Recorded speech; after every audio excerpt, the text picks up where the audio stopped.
저희를 사랑하시는 하나님 아버지 감사합니다. 오늘 저희들 한자리에 불러 모아주시고 또 자녀 교육에 대해서 같이 생각할 수 있는 시간을 갖게 해주심을 진심으로 감사합니다. 저희들에게 지혜와 총명을 주시고 또 주님께서 허락하신 자녀를 어떻게 인도해야 될지를 알 수 있는 지혜를 허락해 주시고 도와주시옵소서. 이번 모든 시간마다 함께해 주시고 도와주시옵소서. 고마우신 우리 구주 예수 그리스도 이름 받들어 기도하옵나이다. 아멘. 자, 먼저 성경 한 구절 찾으시겠습니다. 전도서 11장입니다. 전도서 11장 6절을 같이 읽어보시겠습니다. 11장 6절입니다. 너는 아침에 씨를 뿌리고 저녁에도 손을 거두지 말라. 이것이 잘 될런지 저것이 잘 될런지 혹 둘이 다 잘 될런지 알지 못함이니라. 거기까지입니다. 제가 제목을 보니까 제목이 너무 거창하게 되어 있더라고요. 현대 사회에서 성경 중심의 신앙교육을 어떻게 할 것인가, 가정에서 어떻게 할 것인가, 이게 너무 거창해서 제가 제목을 이렇게 축소시켰습니다. 말 안 듣는 아이를 어떻게 다룰 것인가. 제목이 좋죠? 말 안 듣는 아이들을 어떻게 다룰 거냐. 이제 이게 좀 중요할 것 같아요. 그렇죠? 그래서 오늘 그 제목으로 좀 같이 생각을 해보겠습니다. 여기 전도서 11장 6절에 너는 아침에 씨를 뿌리고 저녁에도 손을 거두지 말라. 이것이 잘 될런지 저것이 될런지 혹 둘이 다 잘 될런지 알지 못함이니라. 자녀는 농부가 농사를 짓는 것과 같습니다. 그래서 추수가 될 때까지 신경을 써서 농사 지어야 되는 것처럼 자식 농사는 참 농사 중에서 가장 어려운 농사라고 할 수 있습니다. 가장 오랜 시간이 필요하고 가장 많은 노력과 정성이 필요할 겁니다. 요한 3서 1장 4절에 보면 이런 말이 나와 있죠. 내가 내 자녀들이 진리 안에서 행한다함을 듣는 것보다 더한 즐거움이 없도다. 아마 이런 소망이 있기 때문에 자녀가 정말 진리 가운데 행하기를 보기를 원하는 그런 분들이 아마 여기에 같이 모였으리라고 생각을 할 겁니다. 자, 그래서 이걸 한번 구체적으로 생각해 봅시다. 그래서 말썽 부리는 애들, 말 안 듣는 아이들을 어떻게 할 것이냐. 자, 이걸 한번 구체적으로 이번에 생각해 보겠습니다. 먼저 시편 127장 보시겠습니다. 127장 3절. 127장 3절입니다. 자, 같이 한번 읽어보겠습니다. 자식은 여호와의 주신 기업이요 태의 열매는 그의 상급이로다. 자식은 여호와의 주신 기업이요 태의 열매는 그의 상급이로다. 이렇게 하면은 어떤 사람들은 이제 반론을 제기할 수 있습니다. 그럼 전응아가 태어나는 것도 여기 말한 대로 여호와의 주신 기업이고 태의 열매가 그래도 상급이냐? 정박아가 태어나는 것도 상급이냐, 기업이냐? 성경은 분명히 그렇다고 말을 하고 있습니다. 닉 이브치치 들어보셨죠? 이제 다리가 닭다리 같이 생긴 사람이잖아요. 자, 그런데 그 부모가 크리스찬입니다. 그러니까 자식은 여호와의 주신 기업이요 태의 열매는 그 상급이로다. 그래서 어떤 자식은 보면은 아주 너무 강한 자식도 있습니다. 그렇죠? 성격이 아주 과격하게 타고나는 아이도 있습니다. 어릴 때는 모르는데요. 자라가면서 이게 기질 자체가 사람마다 너무 다릅니다. 어떤 어린애는 보면은 10대를 지나가면서 아주 고분고분한 애가 있는가 하면은 원래 태생적으로 고분고분한 애가 있어요. 그렇죠? 어떤 애는 태생적으로 보면은 아주 기질이 이게 아주 이렇게 붙잡기 어려운 애도 있다고 말입니다. 그러면 이제 부모가 혼동스러워지게 되는 거예요. 그래서 과격한 애들도 있고 좀 온순한 애들도 있고 좀 그다음에 마음 자체가 유약한 애도 있고 또 아주 초강성인 아이도 있고 여러 부의 아이들이 있습니다. 그렇기 때문에 어떤 부모들은 아이고 이놈의 자식 태어나지 말았으면 좋을 텐데 안 태어났으면은 좋았을 텐데 이런 생각을 하는 분이 있을 수도 있다고 말입니다. 그런데 뭘 알아야 되냐면은 자식은 여호와의 주신 기업이요 태의 열매는 그의 상급이로다. 그래서 먼저 어떤 자녀를 주셨든지 자녀를 주신 것에 대해서 먼저 중심에서 진짜 감사를 해야 되는 겁니다. 왜 내게 이런 아주 정박아를 주셨느냐? 왜 이렇게 전응하를 주셨느냐? 왜 이런 어떤 심리적으로 어떤 장애가 있는 애를 주셨느냐? 왜 이 애가 이렇게 기질이 강하냐? 근데 아셔야 될 것은 하나님의 허락하심 속에서 하나님이 주셨다는 것을 알아야 됩니다. 그리고 어떤 자녀를 주셨든지 간에 감당할 수 있기 때문에 주셨다는 것을 아셔야 되는 거예요. 그건 확실히 아셔야 됩니다. 그러니까 먼저 넉넉한 마음을 가지는 것이 꼭 중요한 겁니다. 그 레나 마리아 손이 없다는 거 아시죠? 그 발 하나가 짧지 않습니까? 그래서 그 어머니가 그 애를 낳고 난 이후에 굉장한 고민을 많이 했습니다. 하나님 왜 하필이면 내게 이런 자녀를 주셨습니까? 그런데 나중에 기도하는 가운데 조용하게 음성이 들려오는데 내가 하늘에서 보니까 이 애를 감당할 수 있는 사람은 너밖에 없기 때문에 내려준 거다. 그래서 그런 확신이 생겨서 애를 최대한 성실하게 키웠다고 얘기를 합니다. 참새 한 마리도 하나님 허락하신 없이는 떨어지지 않습니다.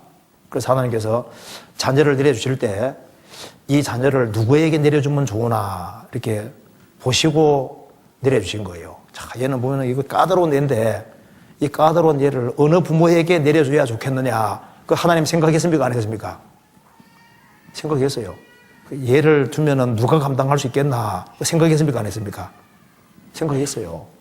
그거 아셔야 됩니다. 그래서 부모가 자녀 때문에 시험 받을 수 있잖아요. 그런데 감당할 수 있는 시험 없다 그러지 않습니까? 그죠? 그러니까 먼저 넉넉한 마음이 꼭 필요한 겁니다. 성경 한번 찾아봅시다. 마태복음 10장 한번 봐봐요.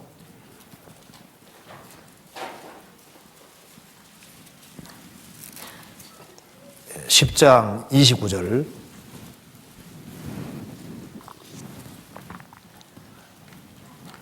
같이 읽어보겠습니다. 참새 2마리가 한 아사련에 팔리는 것이 아니냐. 그러나 너희 아버지께서 허락지 아니하시면 그 하나라도 땅에 떨어지지 아니하리라. 자, 예수님 당시에 참새 2마리가 한 아사련에 거래가 되었습니다. 그런데 너희 아버지께서 허락지 아니하시면 그 하나라도 땅에 떨어지지 아니하리라. 참새 한 마리도 허락 없이는 안 떨어지는데 부모 통해서 자식이 떨어지는데 태어나는데 그게 허락 없이 태어나겠어요? 그렇잖아요.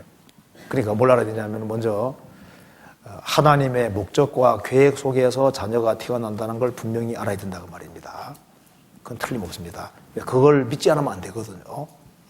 그리고 주님께서 약속해 주시기를 감당할 이상의 시험은 안 준다고 했습니다. 피할 길이 있어요. 성경에서 봅니다. 고린도전서 10장입니다. 고린도전서 10장 13절입니다. 13절 같이 읽겠습니다. 사람이 감당할 시험 밖에는 너희에게 당한 것이 없나니 오직 하나님은 미보사 너희가 감당치 못할 시험 당함을 허락지 아니하시고 시험 당할 즈음에 또한 피할 길을 내사 너희로 능히 감당하게 하시니라. 이 부모가 시험을 받는 것 중에 하나가 자녀 때문에 시험을 받습니다. 그렇죠? 자녀 때문에 시험 받을 수 있습니다. 그래서 사람이 감당할 시험 밖에는 너희에게 당한 것이 없나니. 그러니까 하나님께서 각각의 자녀를 내려주실 때 그 사람이 어떤 분량이나 상태를 보시고서 내려준다는 걸 꼭 믿어야 된다고 말입니다. 그래서 어이구 저 원수 같은 자식 이렇게 생각하면 됩니까? 안 됩니까? 그러면 일단 기초부터가 잘못된 거거든요. 그런 마음이 중심에 조금이라도 있으면은 그건 합당하지 않습니다. 그래서 먼저 넉넉한 마음이 꼭 필요한 거예요. 넉넉한 마음이. 그래서 이건 하나님이 주신 자식이다. 이것은 충분히 감당할 수 있기 때문에 주신 것이다. 그런 넉넉한 마음을 갖고 일단 있는 것이 필요합니다. 이 말 이해되시죠? 그래서 아이고 우리 자식은요 머리가 한번 나쁘게 태어났는데요. 그거 걱정하지 말아요. 어떤 자식은 보면 공부들을 조금밖에 안 해도 잘하는 자식이 있죠. 어떤 애는 막 열심히 시켜도 안 되는 자식이 있고, 어떤 애는 보면요 남의 애 보면요 너무 착해. 자기가 보니까 막 너무 드세거든요. 세상에 이렇게 차이 날 수 있냐고 말입니다. 그래 남 부러워하지 말고 비교부터 하지 말아요. 비교할 아무런 이유가 없습니다. 그래서 범사에 감사하라 이 말이 부모에게 꼭 필요한 겁니다. 맞죠? 자녀에 대해서 있잖아요. 남의 자식 뭐는 부러워하고 이렇게 하지 말아요. 그건 안 좋은 일이라고 생각합니다. 자, 그리고 이제 그 다음에 일단 어떤 자녀를 주셨든지 간에 일단 구원받은 부모는 마땅히 행할 것을 특별히 아이 때 일단 무조건 심어야 되거든요. 아이 때 무조건 심어야 됩니다. 그래서 이게 조금 이제 10대를 지나가면서 이제 죄의 기질이 분명히 나오게 되거든요. 그 나오기 전에 일단 근본 원칙, 기본적으로 알아야 될 것을 어릴 때 무조건 심어주는 것이 일단 이기고 들어가는 거니까 일단 나중에 행동이 안 나타난다 할지라도 일단 무조건 심는 것이 꼭 필요한 겁니다. 그래서 어릴 때 그 작업을 해놓은 분들은 나중에 분명히 빛을 보게 될 겁니다. 그래서 어릴 때 잘 심어놓으면은 나중에는 분명히 거두게 됩니다. 그리고 애들이 이제 죄의 기질이 아주 크게 올라오기 전에 빨리빨리 구원을 받도록 하고 어릴 때 분명히 원칙을 심고 마땅히 할 것을 심는 것이 필요하겠습니다. 잠언 22장 6절.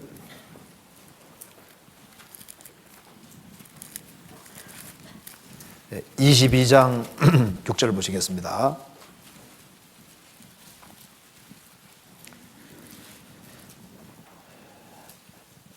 절 같이 읽겠습니다. 마땅히 행할 길을 아이에게 가르치라. 그리하면 늙어도 그것을 떠나지 아니하리라. 그러니까 마땅히 행할 길을 아이에게 가르치라. 어릴 때 심어두라는 겁니다. 그리하면 늙어도 그것을 떠나지 아니하리라. 그래서 어릴 때 구원받은 부모들은 자녀에게 그 원칙을 마땅히 할 것을 잘 심어줬다고 생각했을 수 있습니다. 잘 심어줬는데 근데 그러나 죄의 기질이 나오기 전에 일단 심겨졌기 때문에 이제 10대를 딱 지나가면 어떻게 되냐면 죄의 기질이 살고살고 나오기 시작하잖아요. 그래서 죄의 기질이 올라오고 육신이라는 게 올라오게 되고 그래서 이성에 대한 호기심도 올라오고 우리도 가만히 생각해 보면은 그 10대를 지나면서 이제 이성에 대한 그런 마음이 올라오게 돼 있는 그 느끼시잖아요. 그러니까 그 애들도 동일한 과정을 겪을 수밖에 없거든요. 그래서 이제 이성에 대한 어떤 그런 마음도 올라오고 세상에 대한 호기심도 올라오고 그다음에 이제 친구들을 더 많이 만나고 하자는 그런 마음도 올라오고 그다음에 자기 주장과 방법을 가지고 와서 독립적으로 뭘 해보려고 하는 그런 마음이 올라오게 되기 때문에 어릴 때 심은 원칙이 뒤집어진 것처럼 무용지물이 된 것처럼 느껴질 수도 있습니다. 그렇죠? 틀림없이 그럴 수 있습니다. 이제 그래서 어릴 때는 잘 심었다고 생각했는데 시간 지나 보면 이거는 내가 한 것이 별로 효과가 없는 것이 아니냐 이런 생각이 올라올 수 있는 겁니다. 그래서 그렇지만은 어릴 때 일단 원칙을 심고 그렇게 해놓으면은 이제 아담 후손이기 때문에 죄의 기질이 싹 올라옵니다. 육신이 싹 올라오기 때문에 자기 주장과 방법대로 하려고 하는 그런 마음이 올라오게 되지 않습니까? 올라옵니다. 그러면은 어떻게 해야 되느냐? 그때 어떻게 해야 되느냐? 그걸 생각해 봅시다. 이제 세상 사람들은 내버려두라 얘기하거든요. 지가 알아서 할 테니까 내버려두라 이렇게 얘기를 합니다. 그런데 성경은 그렇게 되어 있질 않습니다. 그래서 애가 빗나가는 것처럼 보이고 그렇게 한다 할지라도 끊임없이 원칙을 심어주는 것이 계속 필요한 거예요. 왜? 시간 지나면 다 생각이 나기 때문에요. 그래서 애가 잘 나가든 못 나가든 반항적이든 관계없이 원칙은 끊임없이 심어줘야 되는 겁니다. 근데 잔소리를 많이 하는 건 안 좋거든요. 그래서 곁길로 나간다고 생각 들면 잔소리를 많이 하는 건 안 좋아요. 왜? 독립심이 있지 않습니까? 그런데 핵심 원칙은 끊임없이 심어주는 게 필요하거든요. 잔소리 같이 들릴지라도 핵심 원칙을 심어주면은 시간 지나가면 그것이 영향을 분명히 나타나게 되어 있습니다. 자, 그래서요. 먼저 10대를 지나면서 세상 사람들은 좀 버려두라. 내버려두면 알아서 할 거다. 물론 그래서 잘 되는 경우도 있지만 못 되는 경우가 훨씬 더 많습니다. 그렇기 때문에 성경에 이런 말이 있습니다. 한번 찾아봅시다. 예레미야 2장.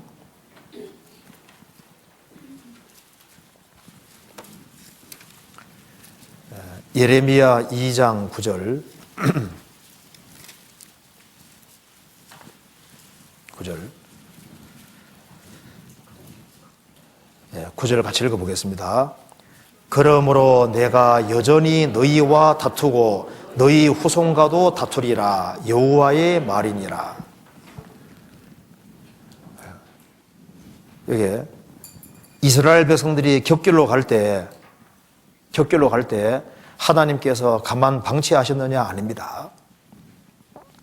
내가 여전히 너희와 다투고 너희 후손과도 다투리라. 이게 다투는 것이 사랑한다는 증거거든요. 그래서 자식이 잘못하는 걸 볼 때 그것에 대해서 부모와 자녀 간에 다툼이 생긴다는 것은 당연한 거예요. 그래서 아이고 나는 자식 곁길로 가도 그냥 주님이 알아서 해주지 하고 내버려두면 그게 잘하는 게 아니고 잘못하면은 부모이기 때문에 붙잡아 놓고 다투고 얘기를 하는 것 자체는 명백한 잘못은 지적을 하고 다투고 그렇게 하는 것이 그게 당연한 겁니다. 하나님도 다투시잖아요. 그러니까 그 필요한 겁니다. 그리고 미가서 2장에 보면은 여호와의 신이 평급하시다 하겠느냐.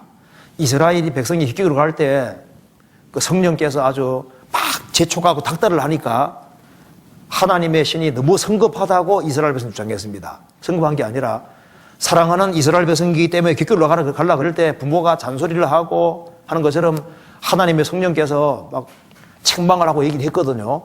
근데 그거 자체가 당연한 겁니다. 그런데 깃길로 갈 때 이제 이렇게 반항적인 기질이 올라오고 그 다음에 자기 멋대로 행동하려고 그러고 그런 것이 올라오지 않습니까? 그럴 때 일단 사소한 것에 대한 잔소리를 많이 하는 것은 역효과예요. 그래서 이제 학교 가려고 그럴 때 이렇게 사소한 거지 않습니까?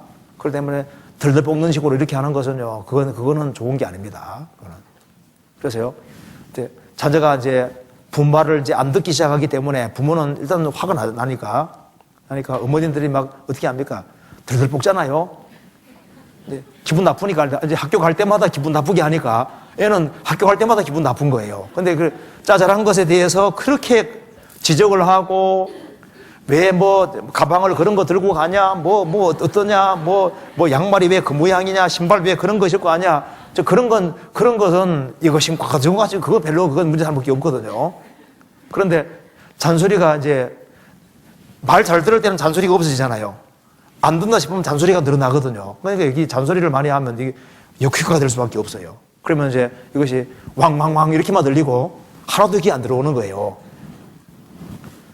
그런데 무엇은 해야 되냐 하면은 사소한 것에 대해서는 그렇게 이제 독립심도 생기니까 알아서 하도록 좀 두고, 근데 원칙적인 것에 대해서는 듣든지 안 듣든지 그것은 끊임없이 넣어줘야 됩니다. 인생의 핵심은 계속 넣어줘야 되거든요.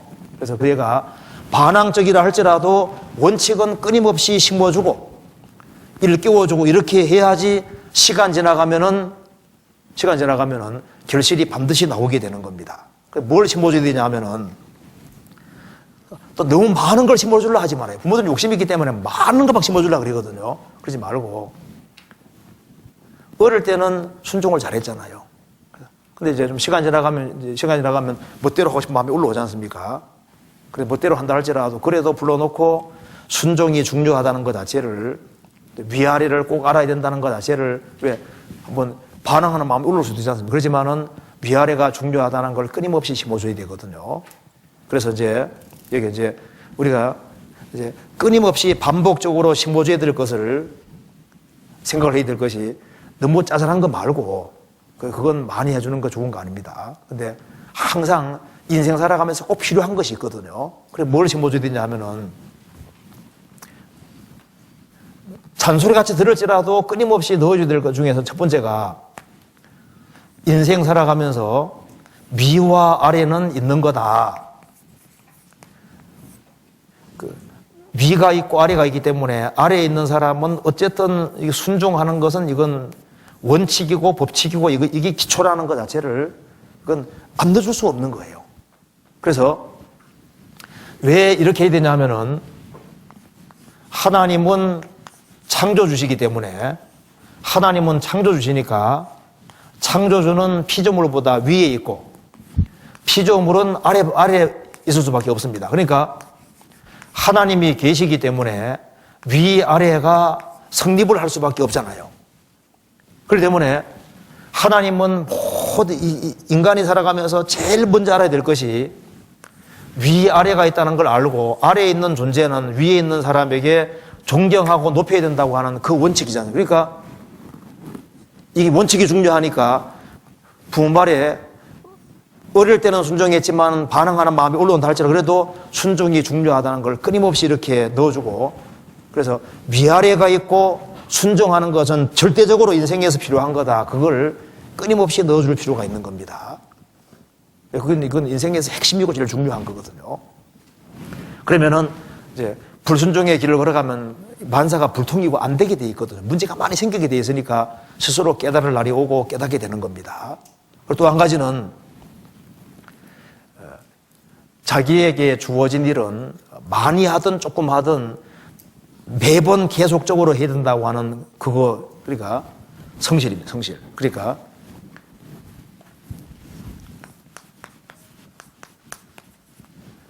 공부를 많이 하든 적게 하든 어쨌든 이걸 매일매일 해야 된다고 하는 이게 원칙입니다. 그러니까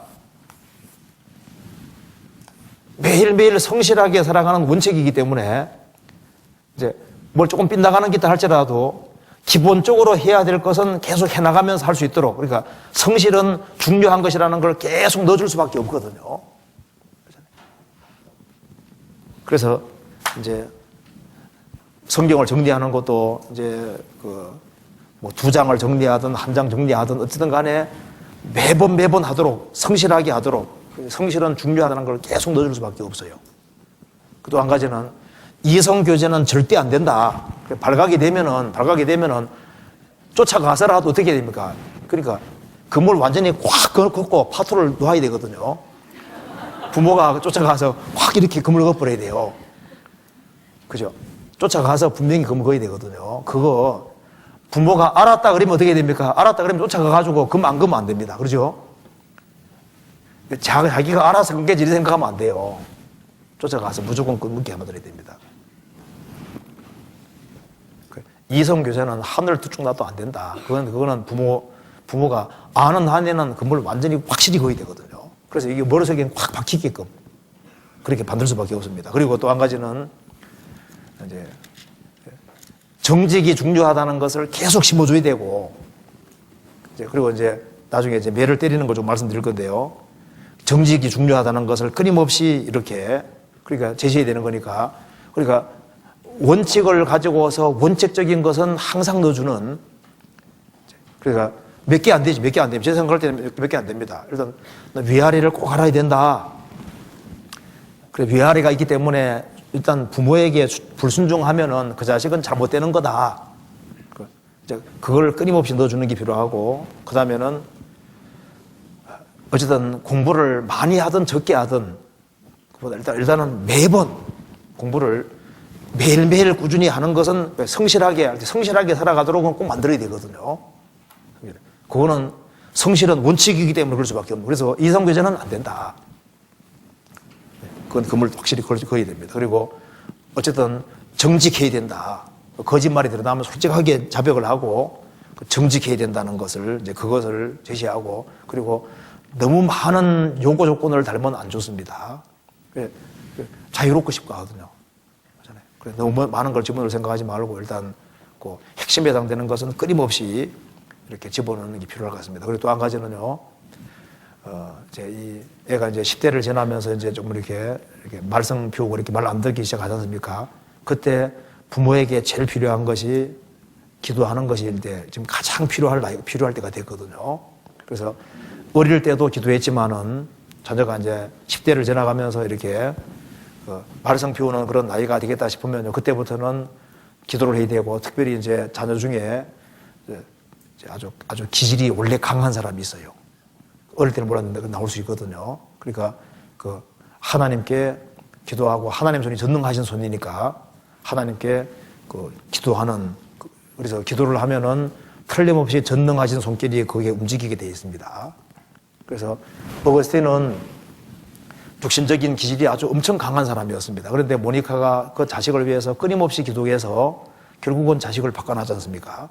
그래서 이 누가복음 18장의 이 기도가 이제 애가 좀 이렇게 어릴 때는 안 그랬는데 뭐 달라진다 싶은 게 있을 때, 그때 어머니가 해야 될 가장 중요한 일이 자식을 위해서 간절하고 절실하게 기도해 주는 거, 그것이 이제서 정말 더 필요하게 된 겁니다. 누가복음 18장 보시겠습니다. 18장 1절입니다.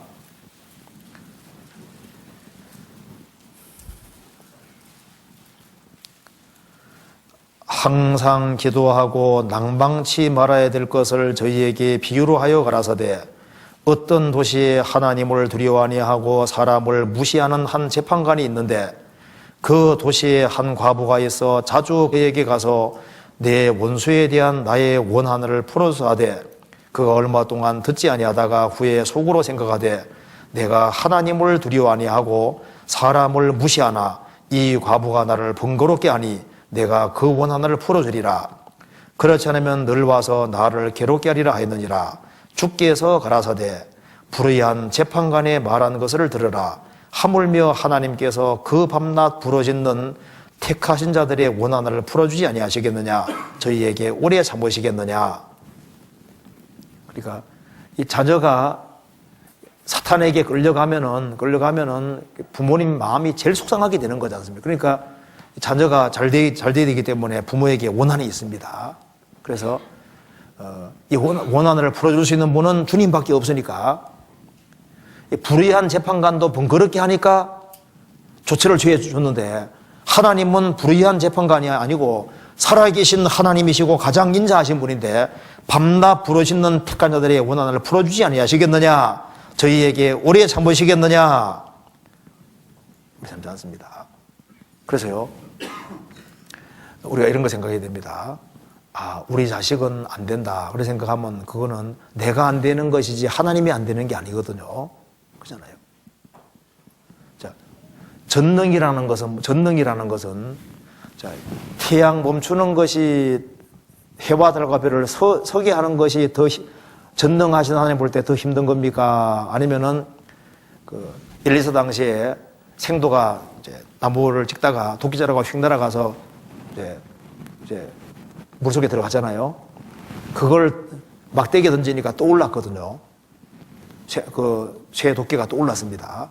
그러니까 하나님 볼 때 도끼에 떠오르게 하는 거하고 해와 달과 별을 서게 하는 거, 어느 것이, 해와 달과 지구 서게 하는 거, 어느 것이 더 어려운 걸까요? 전능하신 하나님은 더 어렵고 덜 어려운 게 없는 거거든요.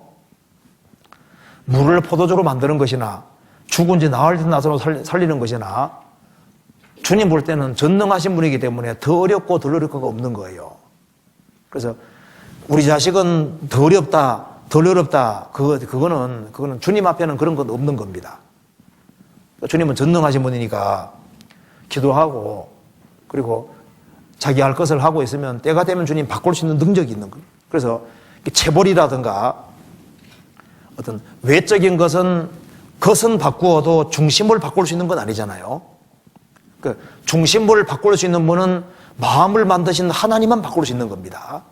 그러니까 전능하신 하나님이 지혜를 주시고, 그리고 마음에다가 어떤 지혜를 주시면 애가 바꿔지는 거예요. 그래서 기도하고 있으면은 주님의 손길이 내려와서 이게 바꿔지게 되는 겁니다. 예레미야에 가보시겠습니다. 예레미야가 2장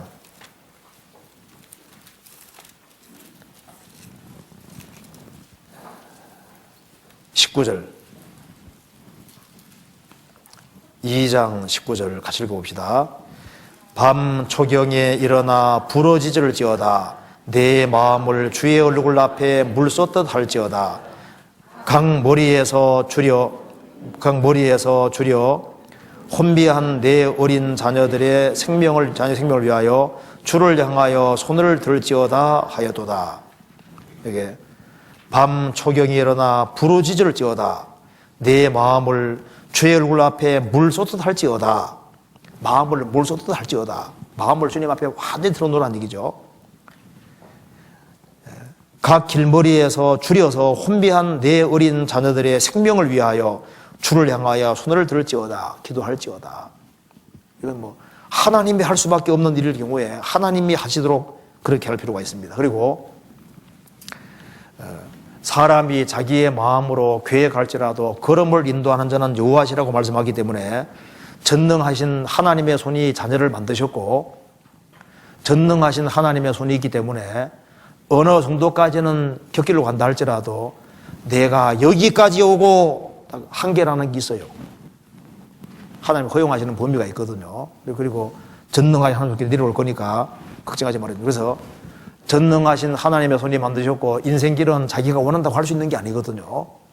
그러니까 하나님께 기도하고 간절하게 기도하면 하나님 손길이 내려와서 자녀를 조종하고 이렇게 할 수 있는 겁니다. 이사야 45장 보시겠습니다.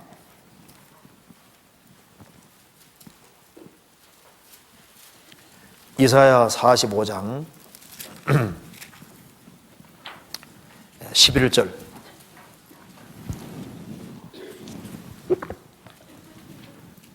같이 읽어보겠습니다. 이스라엘의 거룩하신 자 곧 이스라엘을 지으신 여호와께서 가라사대 장래일을 내게 물어라. 또 내 아들들의 일과 내 손으로 한 일에 대하여 내게 부탁하라. 이 말씀에서 이스라엘의 거룩하신 자 이스라엘을 지으신 여호와께서 말씀하시기를 장래일, 자식의 장래일도 마찬가지입니다. 장래일을 내게 하나님께 묻고 또 내 아들들의 일과 내 손으로 한 일에 대해서 내게 부탁하라. 우리가 자녀를 전능하신 하나님 손에 부탁하는 겁니다.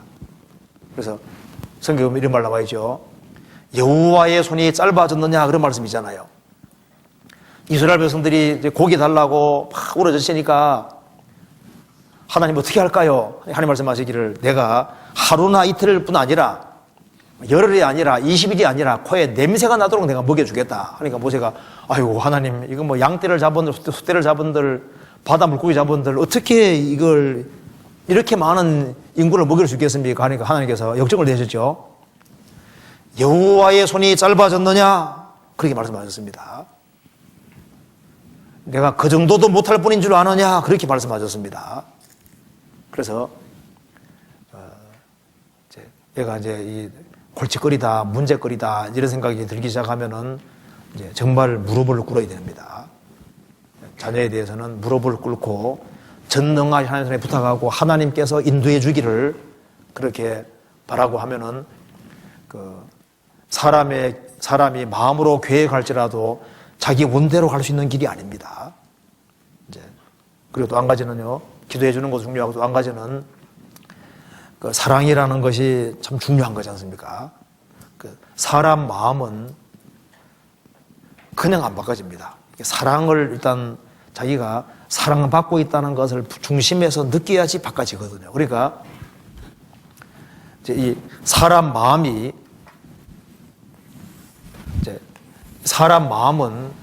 이제 하나님께서 지혜를 주시고 동시에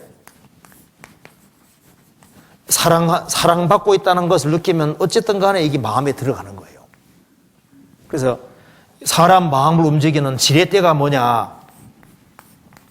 이 지렛대 역할을 하는 것 자체가 이게 사랑이기 때문에 우리 부모는 정말 나를 사랑하고 있는구나. 내가 정말 사랑받고 있는 사람이구나 하는 것을 느끼게 됩니다.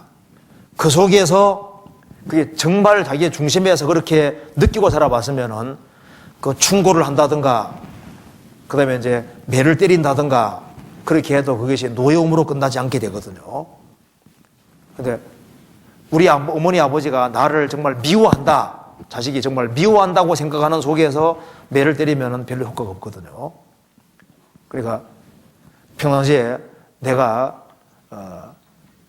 우리 어머니 아버지는 나를 정말 사랑하고 있는 거구나 하는 것을 중심에서 느끼면은 그 중심으로 느끼는 그 사람이 때리는 게 효과가 있거든요. 그러니까 이제 어머니가 나를 정말 사랑하고 있다.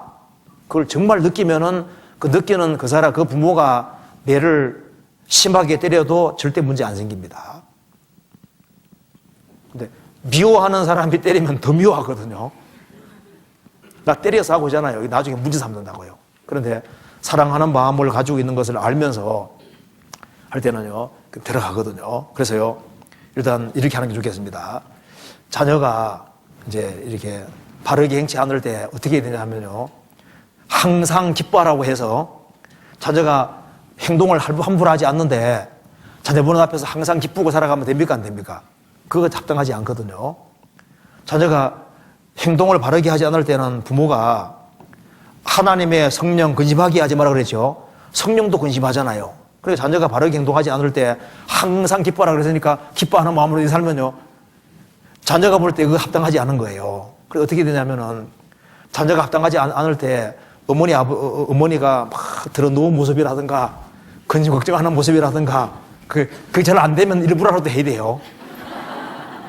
그래서 이제 근심 걱정하고 아이고 머리야 하면서 이제 이렇게 아픈 신용을 하고 자녀가 딱 없을 때는 또 딱 밝게 그럼 해야 되죠. 근데 합당하지 않게 행하는 걸 보면서도 속이 타는 모습을 그대로 보여주는 게 좋은 거예요. 그럼 해야 되죠. 그래서 자녀가 합당하지 않게 하는 것을 보고서도 아무렇지도 않은 것처럼 이제 그렇게 하는 건 자녀에게 효과가 있는 게 아닙니다. 그래서 우리 부모님이 정말 근심하고 있구나, 걱정하고 있구나, 나에 대해서 정말 근심을 많이 하고 있구나, 이걸 느끼도록 하는 것이 꼭 필요한 거예요. 이제 그렇게 하면서 안 볼 때는 항상 기뻐하라 그랬으니까, 안 볼 때는 주님 약속을 믿고 기뻐할 수 있는 거니까 이것이요 사실 맞는 거거든요. 한쪽에는 근심하는 모습 보이고 또 주님께서 도와줄 걸 믿으니까 또 한쪽에는 또 기뻐하고, 이 두 개가 이제 병행되는 겁니다. 그리고 또 한 가지는요, 이제 슬퍼하고 답답해하는 모임을 보이고 아픈 신용 같은 것도 하면서, 신용이 아니라 아픈 게 맞잖아요, 마음이. 그렇게 하면서 그래도 부모도 원칙을 지켜야 되는 거니까, 이제 아주 몸을 이제 잘 가누지도 못하는 그렇게 됐을지라도 그래도 기본적으로 챙길 건 챙겨주고 이렇게 그거 해야 되거든요. 그래서 우리 어머니가 이렇게 고민하고 괴로워하면서도 그래도 어머니가 할 건 하는구나 이렇게 느껴져야 되거든요. 그 말 이해되시죠? 그래서 네가 밥 알아서 해 먹어. 네가 알아서 다 해 하면서 있잖아요. 나는 아프네 안 보다 이렇게 하면 이건 합당하지 않은 거예요. 이거는 제가 표현을 잘 못해서 그런데 무슨 말인지 알겠죠? 그래서 자녀에게 해줄 것은 그래도 고통과 아픔을 이제 가지고 있는 것을 느끼게 하면서도 자녀에게 해줄 것은 꾸준하게 해줘. 그러면요, 자녀는 어느 순간 내가 부모에게 정말 잘해야 되겠구나 그런 마음 자체가 속에 올라오게 돼 있어요. 저도 이제 제가 중학교 1학년 2학기 때부터 공부하기 시작했거든요.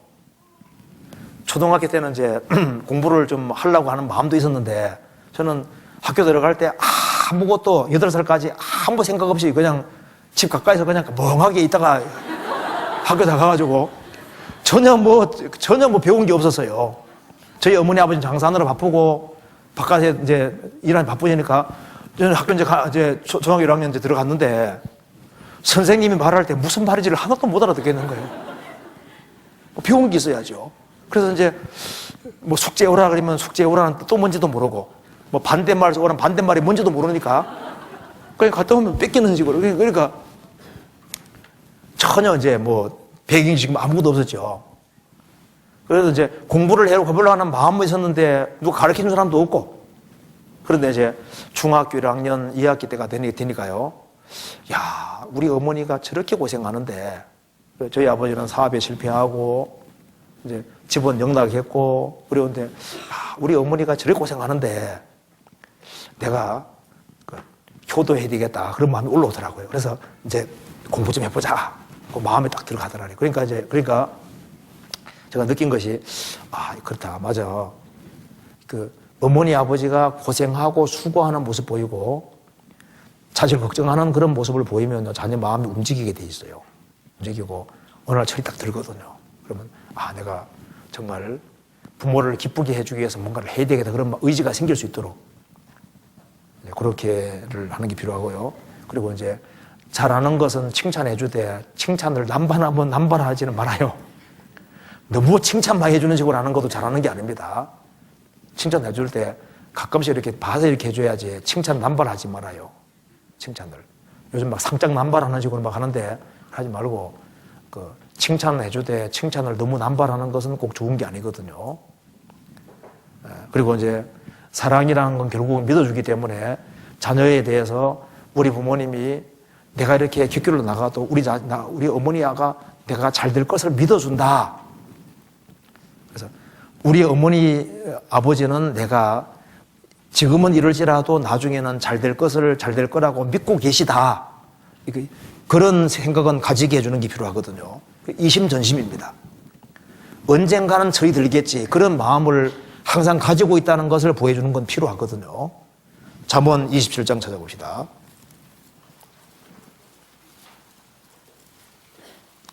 27장 19절 한번 같이 읽어봅시다. 19절 같이 읽겠습니다. 물에 비치면 얼굴이 서로 같은 것 같이 사람의 마음도 서로 비치느니라. 물에 비치면 얼굴이 서로 같은 것 같이 사람의 마음도 서로 비치느니라. 비칩니다. 그래서 부모가 자녀를 잘 될 것을 믿어주면 자녀도 그걸 알아요. 분명히 마음은 전해지게 돼 있거든요. 그리고 가장 가까운 사람이 알 수밖에 없어요. 그리고 이제 인생을 살아가면서 이제 애가 이제 말썽을 피우고 있다 이렇게 할 때 항상 가지고 있어야 될 것이 일관적인 태도가 아주 중요한 겁니다. 일관적인 태도라는 그러니까 부모가 이랬다 저랬다 하면 안 되거든요. 감정 따라 이렇게 자꾸 치우치면 안 되고 일단 기본 원칙을 항상 가지고 있어야 돼요. 우리 부모님은 원칙을 가지고 계시다. 그거는 자녀가 알아야 되거든요. 원칙. 그래서 명백한 원칙을 가지고 돼야 됩니다. 그래서 부모는 자녀가 바꿔지지 않을지라도 부모는 이런 것은 잘못하고 잘못된 걸 생각하고 있구나. 이런 것은 죄라고 생각하고 있구나 하는 명백한 선과 기준을 가지고 있어야 되고 그래야만 과도기를 겪으면서도 속으로는 그 생각을 품고 있고 얘기하면 품고 있거든요. 품고 있기 때문에 나중에 그것이 좋은 결실로 와닿게 되는 그래서 과도기 지나면 원칙 속으로 들어가게 되는 거니까 부모는 원칙을 끊임없이 항상 부모는 이것에 대해서는 항상 원칙을 가지고 계시다 하는 것을 자녀가 알고 있어야 되거든요. 무슨 말 이해되시죠? 명확한 원칙을 가지고 있어야 되거든요. 그래서 부모는 부모의 일관성은 나중에 빚을 발하게 됩니다. 그래서 예를 들면은 저희 아버지는 군인이었습니다. 15년 동안 군대 생활하기 때문에 위아래에 대한 관념이 철저하거든요. 위아래. 그래서요, 이제 감히 어른에게는 이제 말을 이렇게 함부로 하는 것은 우리 꿈도 꾸지 못했습니다. 우리 아버지에게 무서웠으니까요. 군인이었으니까. 그래서 이제 이 인간이 되기 위해서는 위아래를 알아야 된다는 것 자체가 우리 아버지 머릿속에 들어있고 자식 머릿속에도 들어있는데 저는 사춘기를 별로 안 겪었습니다. 왜냐하면 공부를 이제 그때 결심하고 굳히고 이제 공부하기 때문에요. 사춘기가 언제 지나가는지 나는 기억이 없거든요. 그러니까 이제 막 바쁘게, 막 부지런히 목표를 확실히 가지고 살아가는 사람은 그냥 쑥 지나가 버리는 거예요. 그런데 이제 공부를 좀 안 하는 애들. 그러면 그때는 이제 우리 가족도 이렇게 한번 이제 돌이켜보면 그렇거든요. 그렇게 보면은 저는 그냥 공부하느라 바빴기 때문에 그냥 지나갔고, 제 밑에 남동생들은 일단 공부를 내보다 열심히 한 건 아니었으니까 좀 이렇게 과도기를 막 겪었거든요. 그렇지만은 어릴 때 배운 것이 딱 들어있으니까 다 원칙으로 들어오게 되는 겁니다. 또 한 가지는 우리 아버지는 일단 무조건 퍼주는 사람이었거든요. 자기는 못 쓰더라도 무조건 남이 필요하다 그러면 무조건 퍼주고 자기는 못 쓰고 하는 이제 그런 식이었어요. 근데 이것이 항상 보고 들은 것이 그거기 때문에 그냥 이게 자기도 모르게 몸에 딱 배어 있는 겁니다. 그러니까 일단 나는 못 쓰더라도 남에게 필요한 건 남에게는 선을 행해야 된다고 하는 것이지 않습니까? 그거 자체가 그냥 항상 그런 식으로 하는 게 원칙이거든요. 항상 이렇게 행하는 게 원칙이니까 그리고 이게 자기도 모르게 머릿속에 박혀 있는 거예요. 그래서 사람은 베풀고 살아야 되는 거다. 그런 거 자체가 그러니까 부모가 일관성을 가지고 원칙 가지고 행한 것은 나중에 시간 지나가면은 자식이 그걸 그대로 따라하게 되고 이러한 일관성 있게 행한 것은 나중에 빚을 분명히 바라게 되는 겁니다. 틀림없이 빚을 바라게 될 거예요. 그래서 일관적인 태도를 취하는 부모는 결국은 존경받게 되거든요. 왜? 그건 성경에 아주 정확한 원칙이 맞기 때문에. 성경 한번 써봅시다. 시편 36장 써봅시다.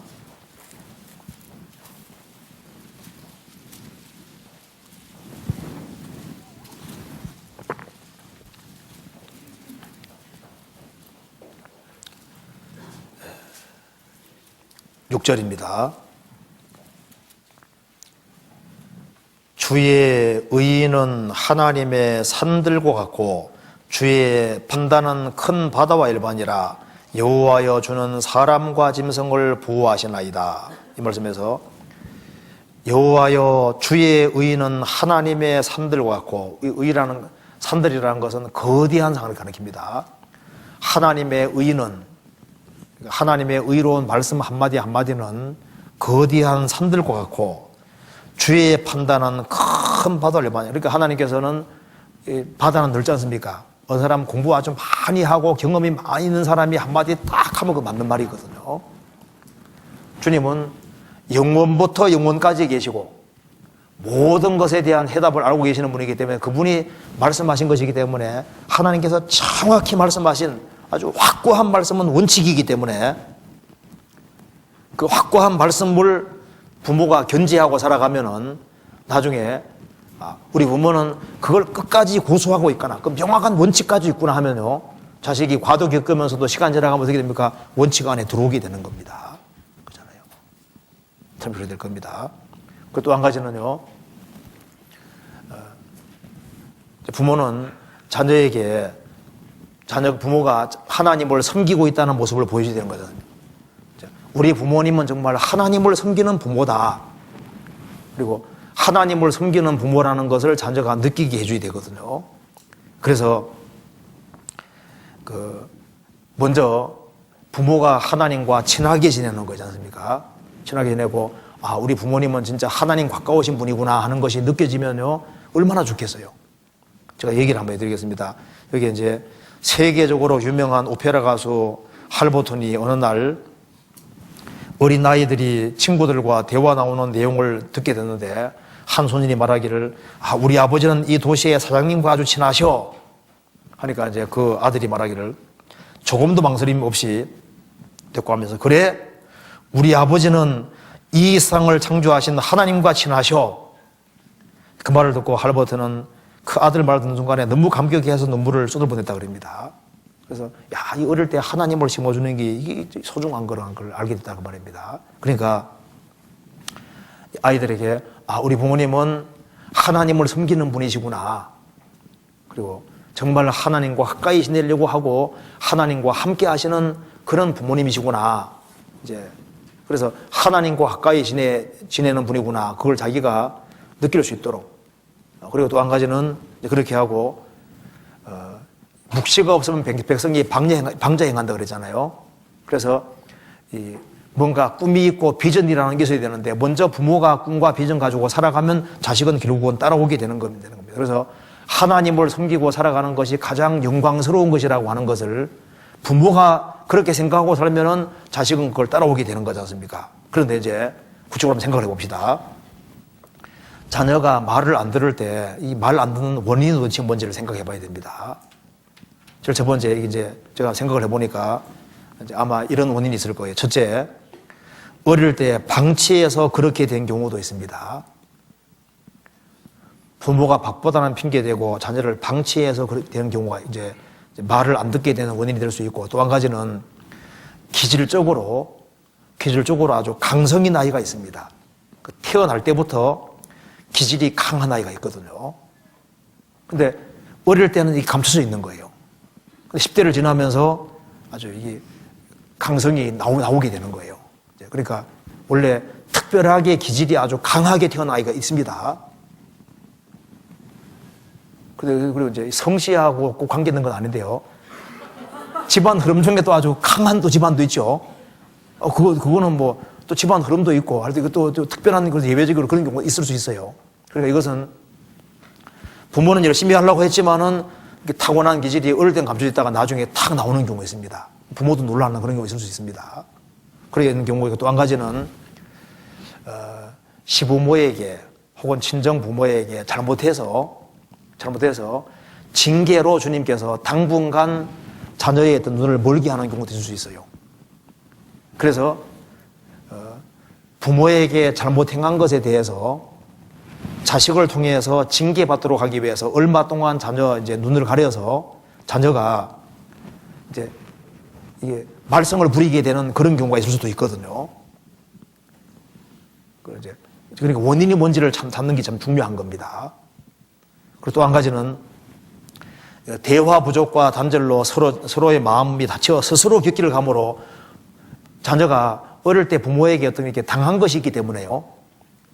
이렇게 되면 좀 자라면서 보복심으로 골탕 먹이려고 일부러 부모에게 아주 애를 먹이는 그런 아주 장깨 돌리는 애도 있거든요. 그래서 지금 원인이 뭐냐 그걸 다 찾아야 된단 말입니다. 그래서 이제 방치해서 그런 경우는 어떻게 됩니까? 그런 경우는 지금부터라도 신경을 써서 이제 원칙을 심어주고 이제 교회 학교에 아주 적극적으로 가서 배울 수 있도록 조치를 취해야 될 거 아니에요. 그리고 원인이 뭔지를 찾아내는 게 필요합니다. 그리고 그 다음에 또 한 가지, 기질적으로 강성인 애가 있습니다. 그럴 때 그 말로 해서 안 듣고 있어요. 이제 원래 이제 기질이 좀 약한 애들이 있거든요. 그런 경우는 말로 해 들을 수 있는데 원래 기질이 타고날 때 강성으로 타고난 애가 있습니다. 그 말로 해서 안 고치져요. 그러니까 부모가 고민을 하는데 고민하지 말아요. 고민하지 말고 때려요. 답이 아주 간단합니다. 그거요. 그리고 이제 교회 학교 교사도 그런 예를 딱 보면요. 부모에게 연락을 해줘서 이렇게 행동한다는 걸 알게 해주면요. 그거는 교회 학교 교사가 때릴 수 없잖아요. 그러니까 그거는 부모가 알았으면은 기회를 잡아서 그거는 내가 최고 좋은 거예요. 딴 거 걱정하지 말아요. 그거 때리는 것만큼 효과가 없습니다. 그러니까 효과 있는 것이 없어요. 그러니까 부모 중에 하나가 매를 딱 잡고 있잖아요. 안 죽을 걱정하지 말고 때려요. 안 죽습니다. 걱정하지 말아요. 그리고 내가 무서운 줄 알고 때리면요. 바꿔줘요. 왜 안 바꿔줘요? 잘하는 줄 아니까 안 때리는 것이지. 못하는 줄 알면요. 그걸 드러났으면요. 얘는 기질적으로 강한 애구나 하면요. 이거는 초등학생이든 중학생이든 고등학생이든 부모가 있잖아요. 이게 강성으로 나간다 싶으면요. 부모가 아주 더 강하게 잘 먹고 더 건강하게 돼서라도 휘어잡아서 때려야 되는 거예요. 성경에 그렇게 나와 있잖아요. 그러니까 고민하면 답이 안 나옵니다. 아무리 고민해봐요. 통제할 수 없어요. 고민하고 말하고 어떻게 해야 될 것 같아요? 아니에요. 이건 초강성이다 싶으면요. 그거는요. 매를 때려야 돼. 죽지 않을 만큼 때리면요. 잘못하면 싹싹 빌도록. 그래도 빨리 안 바뀌거든요. 그러면 이제 딱 원칙 정해놓고 가끔씩 해가지고 매를 계속 들어서 매가 무서운 거라는 걸 느끼게끔 만들어야 돼. 그래서요. 우리 학생들 가만히 생각해보면요. 매가 참 좋은 것이었어요. 그잖아요. 고민하지 맙시다. 뭐하러 고민을 해요? 고민하지 말고 성경도 한번 봅시다. 성경에 답이 나와 있잖아요. 그리고 또 한 가지는 제가 생각나서 얘기하는데 애가요, 이제 매 때리려면 도망가는 데 있잖아요. 그러니까 매 감추고 있다가 집에 돌아왔을 때 매부터 때려놓고 난 다음에 얘기를 해요. 잠자고 있을 때 입을 확 긋고라도 있지 않습니까? 때리고 시작하라니까요. 이해되세요? 아이, 그러면 돼요. 뭐 그렇게 고민하지 말아요. 성경에서 봅시다. 잠언 13장 봐봐요. 13장 24절.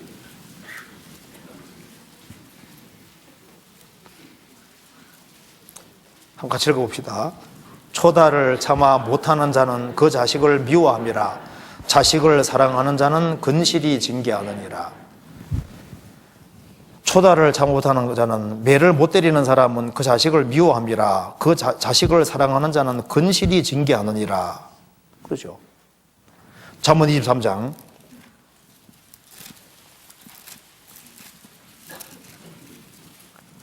13절 14절 같이 읽겠습니다. 아이를 훈계치 아니하지 말라. 책직으로 그를 때릴지라도 죽지 아니하리라. 그를 책직으로 때리면 그 영혼을 음부에서 구원하리라. 아이를 훈계치 내지 말라. 책직이 얼마나 아파요. 때릴지라도 죽지 않으리라. 애들은요, 몽도 빨리 없어집니다. 원래 그렇게 프로그램이 돼 있어요. 걱정하지 말아요. 그리고 책직으로 때리면은 영혼을 음부에서 구원하리라. 때려요. 잠언 22장 15절 같이 읽겠습니다. 아이의 마음에는 미련한 것이 얽혀서나 징계하는 책지기를 멀리 쫓아내리라. 어린애 마음에는 미련한 게 얽혀있으니까 특별히 미련할수록 더 때리면 돼요. 미련하면 미련 뺏겨지거든요. 성경에 이게 계속 나와 있는 게 정답이기 때문에 이렇게 되는 겁니다. 이건요, 강성이 내는요, 그냥 뭐 설득을 하고 이렇게 해가지고 그게 그때뿐이에요. 안 들어요. 그렇게 해서 교육될 것 같으면 성경에 이렇게 기록을 안 해놓습니다. 설득해서 될 애들이 있거든요. 그러니까 이런 애들은 부모가 작전 짜가지고 때려야 돼요. 그렇게 하면요, 진짜 바꿔줘요. 왜 안 바꿔줘요? 바꿔주고 말고죠. 잠언 19장 29절 같이 읽읍시다. 심판은 거만한 자를 위하여 예비된 것이요 책직은 어리석은 자의 등을 위하여 예비된 것이니라. 잠언 20장도 한번 찾아봅시다. 20장 잠언 20장 30절 같이 읽읍시다. 상하게 때리는 것이 악을 없이 하나니 매는 사람의 속에 깊이 들어가느니라. 때릴 때 이제 봐주지 말아요. 때릴 때 상하게 때리는 게 악을 없이 한다고. 상하게 때릴 때는요, 피멍이 들도록 진짜 때려야 되거든요. 이제 그래야만 악을 없이 한다니까요.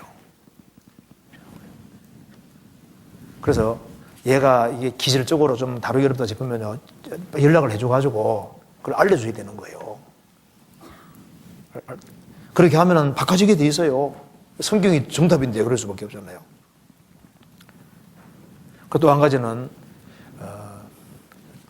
징계로 자식이 말 안 듣는 경우도 있거든요. 그래서요,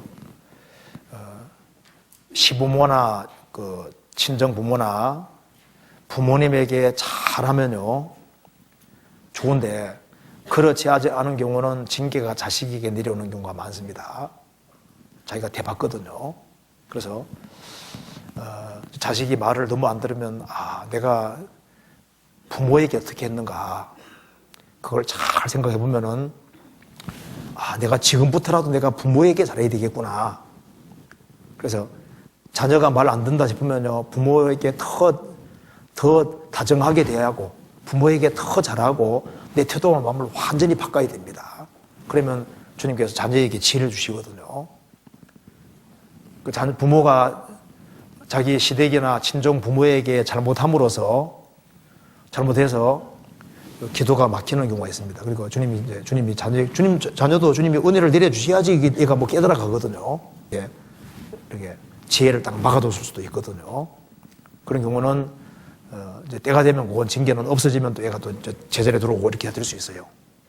그러니까 이제 원인이 도대체 뭐냐 그걸 파악을 해야 되거든요. 그러니까 자녀에게 거의 자기가 대물림합니다. 그러니까 부모에게 행한 대로 자기 자녀에게 자기가 분명히 대받게 되는 경우가 많아요. 그 생각이 듭니다. 그러니까 일단은 시댁 부모든 친정 부모든 일단 부모는 복덩어리라 생각해요. 부모는 시어머니 복덩어리, 친정 어머니 복덩어리 생각해. 복이라고. 왜? 잘하면은 무조건 뭐라 했습니까? 성경에서 너가 잘 되고 장수하리라 약속이 있잖아요. 그렇잖아요. 그러니까 내게 주님이 특별하게 복을 주시기 위해서 시부모나 친정부모를 가까이 하겠다 이렇게 생각하면 맞다 그 말입니다. 그러면요 잘 되고 누가 잘 되느냐 자식이 잘 될 수 있는 거예요. 그렇잖아요. 그 생각을 해야 됩니다. 그리고 또 한 가지는요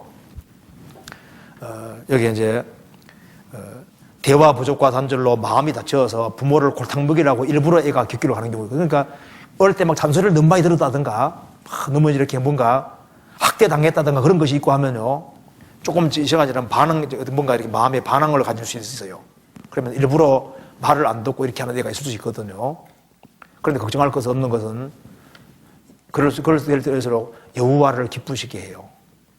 여호와를 기쁘시게 하면 자식과 원수지간 비슷하게 돼 있어도 여호와를 기쁘시게 하면 어떻게 한다고요? 원수라도 화목하게 하시는데 자식하고 화목을 주님 왜 못 시키셔요? 그렇잖아요. 잠언 16장 찾아봅시다. 16장 7절. 16장 7절. 7절. 같이 읽읍시다. 사람의 행위가 여호와를 기쁘시게 하면 그 사람의 원수라도 그로 더불어 화목하게 하시느니라. 여호와를 기쁘시게 하면 원수라도 화목하게 하는데 하나님은 자녀와 얼마든지 화해하고 자녀로 하여금 이제 말을 듣게 하고 할 수 있는 능력이 있으세요. 또 한 가지는요, 남자와 여자는 원래 다르게 지어졌습니다. 그 성경에 보면 남자는 나무라고 했고 여자는 모퉁이 돌이라고 했습니다. 잠깐 찾아봅시다. 시편 144편입니다.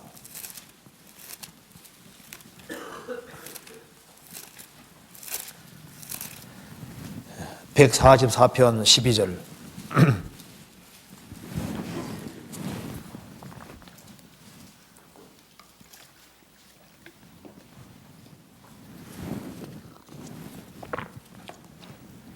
같이 읽겠습니다. 우리 아들들은 어리다가 장성한 나무 같으며 우리 딸들은 궁전의 식양대로 아름답게 다듬은 모퉁이 돌과 같으며 여기서 우리 아들들은 나무라고 했습니다. 어리다가 장성한 나무 같다고 했고 딸들은 궁전의 식양대로 아름답게 다듬어 모퉁이 돌 같으며 이렇게 되어 있죠. 그러니까 이제 남자를 키우는 분과 여자를 키우는 분이 차이를 느낄 수 있습니다. 그러니까 남자의 경우는 거의 한 10살 안쪽에 기본이 다 형성돼 버리거든요. 나무니까. 나무는 어릴 때가 아주 중요한 겁니다. 그래서 어릴 때만 신경을 좀 잘 써놓으면은 그러면은 이건 남자애들은 어릴 때 거의 고정되기 때문에요. 그래서 남자애들은 어릴 때 키우기 어렵지 어릴 때만 잘 키워놓으면 그 다음에 바르게 되기는 아주 수월한 거예요. 그래도. 그래서 남자의 경우는 어릴 때는 좀 말썽 부리고 붙잡기 어렵잖아요. 하나님 그렇게 만들어 주신 것 같아요. 어렵지만은 어릴 때 잘 단속을 하면은 조금 크면은 손이 들어가도 됩니다. 남자니까. 그래서 근데 어릴 때 남자애들은 삐뚤어지면요, 이게 바꾸기가 참 어려워요. 그 남자애들은 어릴 때 원칙적인 이런 것을 잘 짊어주는 게 아주 중요한 게 됩니다. 그리고 여자들은 어릴 때는 쉽잖아요. 그렇죠? 어릴 때 쉬운데 이게 이제 시간 지나가면 이제 이게 어려운 것이 여자라고. 여자는 이제 결혼할 때까지 걱정스럽잖아요. 그렇죠? 남자애들은 이제 조금 자라면은 이제 내놔도 괜찮지만은 여자들은 이제 어릴 때는 몰랐는데 조금 자라면은 이제 결혼할 때까지 부모는 항상 걱정 속에서 살 수밖에 없잖아요. 그러니까 남자애를 키우는가 여자를 키울 때 여자애는 나이가 들어가면 들어갈수록 손이 더 많이 갈 수밖에 없게 되는 겁니다. 그렇잖아요. 그리고 이제 여기에 그래서 여자들은 바깥일을 하는 것이 아니라 집안에서 이렇게 밑을 받치기 위해서 지어졌기 때문에 여기 모퉁이 돌이라고 했습니다. 남자들은 바깥일을 해야 되니까 장성한 나무는 자라서 밖에 보이지 않습니까? 모퉁이 돌이 잘 안 띄잖아요. 이렇게 표현이 되어 있습니다. 그리고 이제 또 한 가지는 여기 이제 여자는 모퉁이 돌 같다 그랬죠. 여자는 환경의 영향을 크게 받기 때문에 부모의 적극적인 개입이 필요합니다. 남자애보다 여자는요, 어머니, 아버지 손길이 훨씬 더 많이 가야 돼요. 여자들은 다듬기 나름이거든요. 그래서요, 잘못된 친구를 사귀는 것에 신경 안 줄 수가 없습니다. 특히 이성 친구를 사귀는 것에 대한 신경을 써서 반드시 부모가 개입해야 됩니다. 그래서 맹모 삼천지교라는 거 들어보셨죠? 그래서 이사 갈 수 있으면 이사를 가서라도 그걸 건물을 확 걷도록 학교를 옮겨서라도 이 건물을 걷고 막 이거 부모가 확실하게 해주는 수밖에 없어요. 그런데 이러지도 저러지도 못하는 경우 있죠. 사정이 의치 못해서 있을 수밖에 없는 그런 상황이 있을 수도 있습니다. 그러면 어떻게 되냐? 부모가 적극적으로 개입해서 떼놔야 됩니다. 그래서 부모가 지켜줘야 돼요. 부모가 지켜주고 부모가 간섭해서 건물을 확실히 걷도록 그렇게 죄가 되지 않는 범위 내에서는 자유를 주지만은 이제 명백하게 넘어서는 게 명확하면요, 그건 아주 확실하게 건물을 딱 그어서 그렇게 해줘야 됩니다. 성경 찾아봅시다. 창세기 14장 찾아봅시다. 14장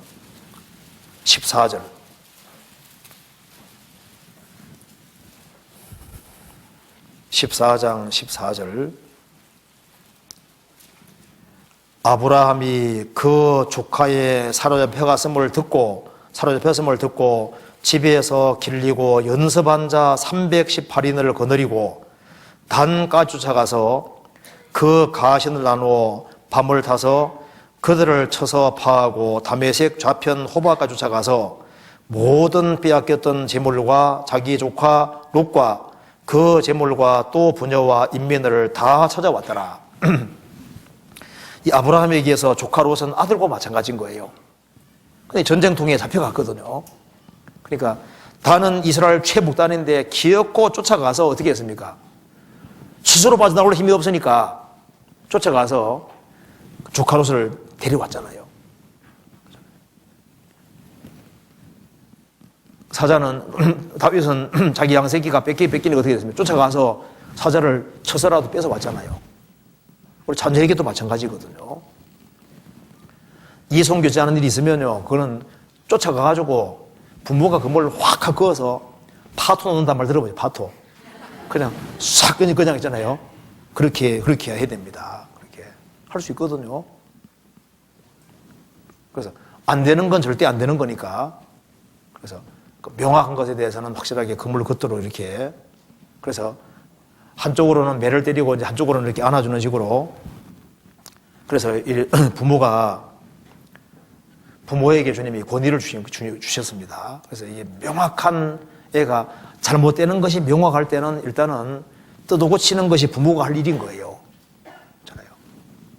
그래서 이제 그게 필요하겠고, 또 한 가지는요, 일단 자녀는 곡식 키우는 거랑 비슷하기 때문에 끊임없이 정성을 기울 수밖에 없는 거지 않습니까? 전도서 찾아봅시다. 11장 4절 11장 6절 다시 봅시다.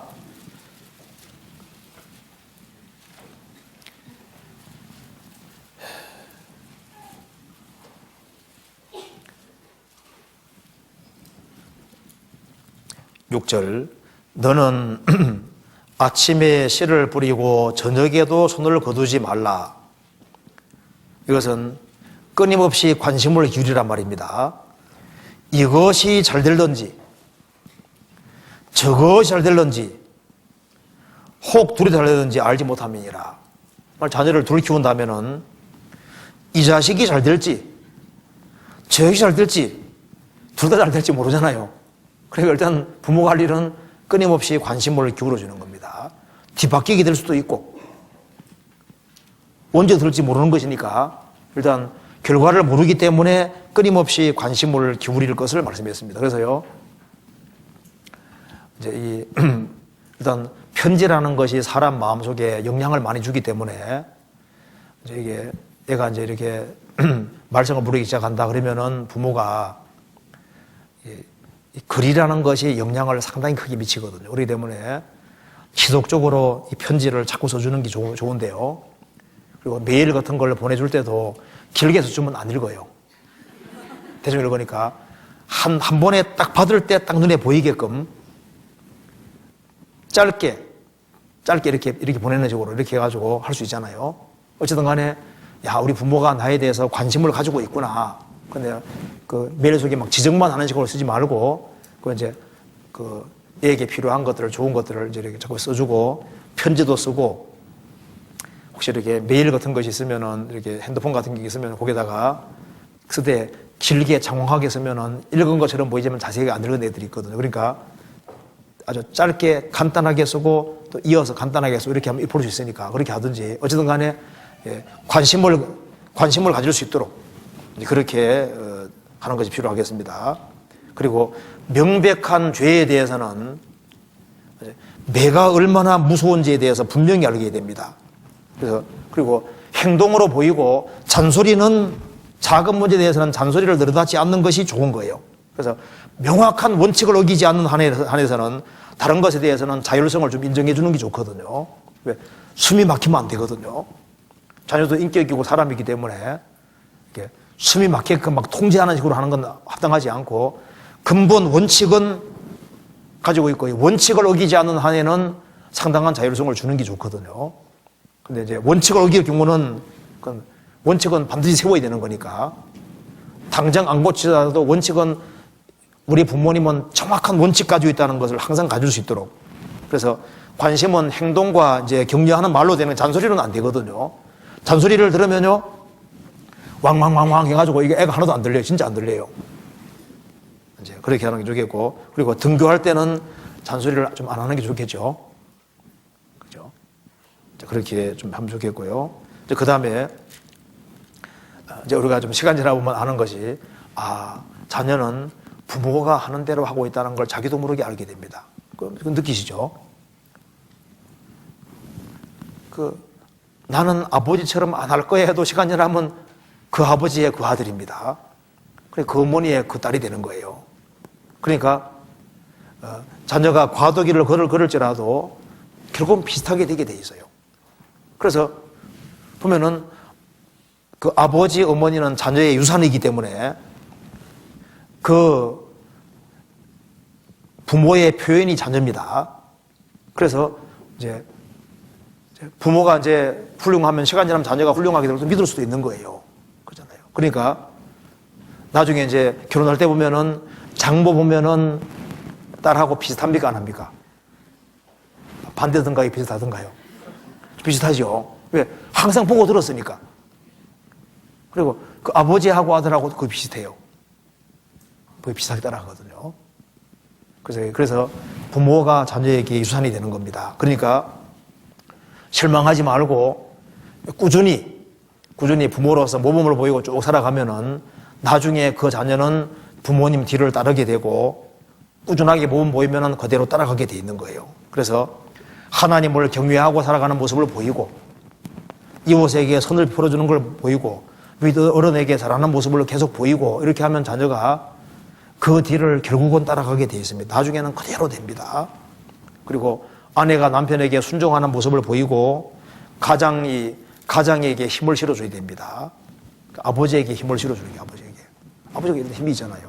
그래서 가능하면 아버지에게 힘을 실어줘서 그래서 아버지가 권위를 가지고 자녀를 대할 수 있도록 이제 그렇게 좀 해야 되겠습니다. 그리고 이제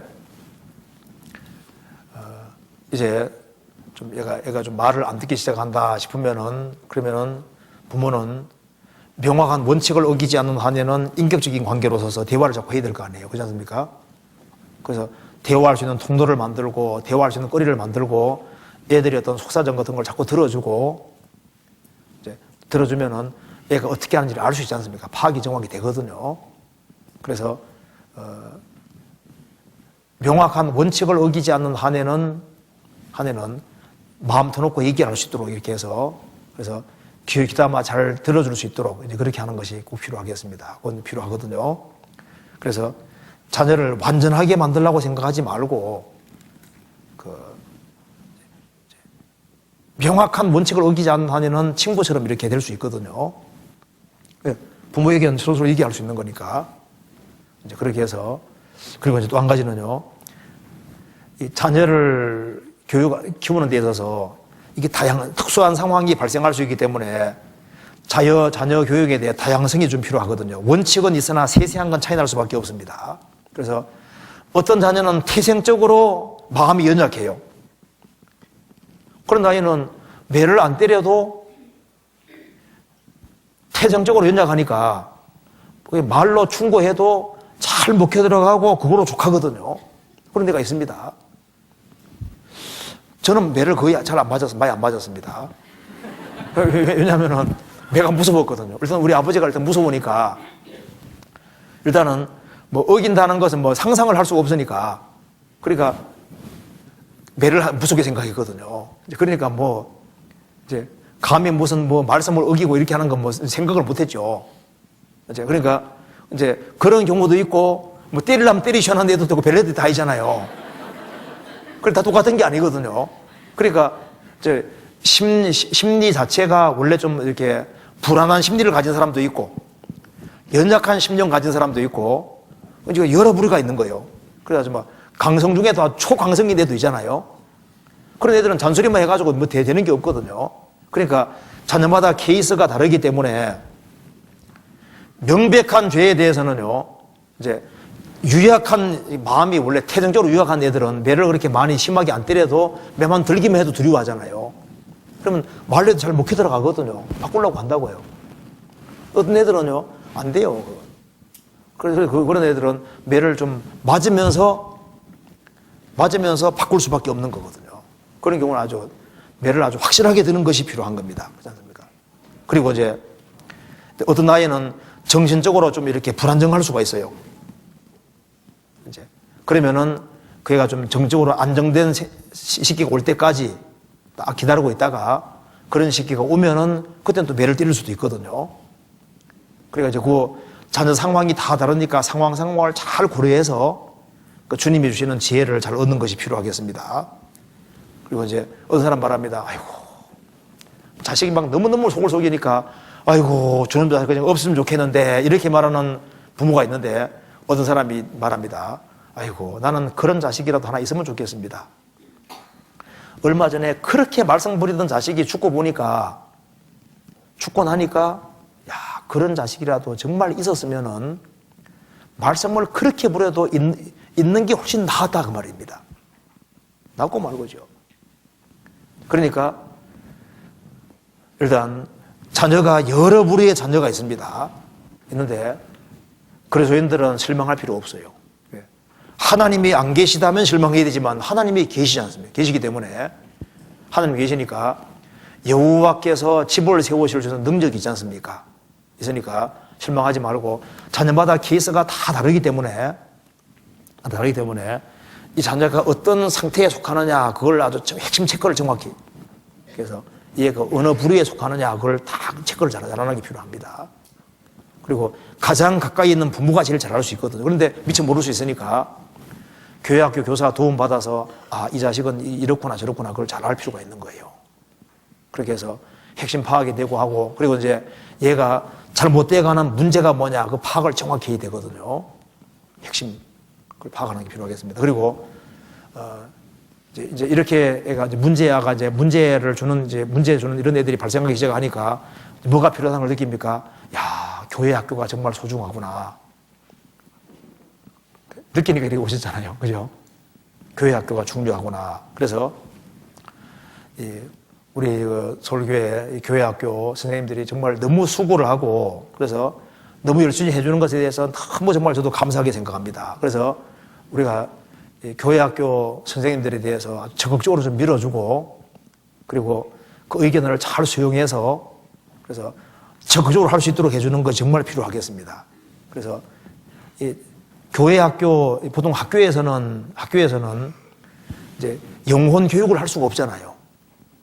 근데 유일하게 영혼 교육을 할 수 있는 데가 가정하고 교회 학교인데 사람은 영을 소유하기 때문에 훨씬 중요한 영이 있으니까 어린애들을 적극적으로 이 교회 학교에 맡기고 그리고 그 교사들이 일단 할 수 있도록 지원해주고 밀어주고 하는 것이 필요하다는 것을 느끼게 됩니다.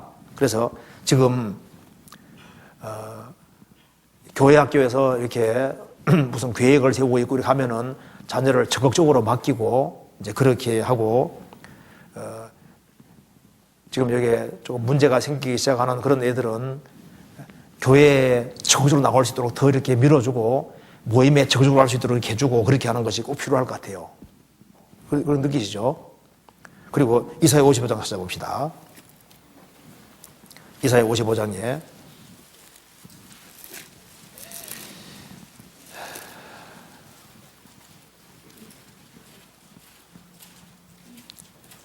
55장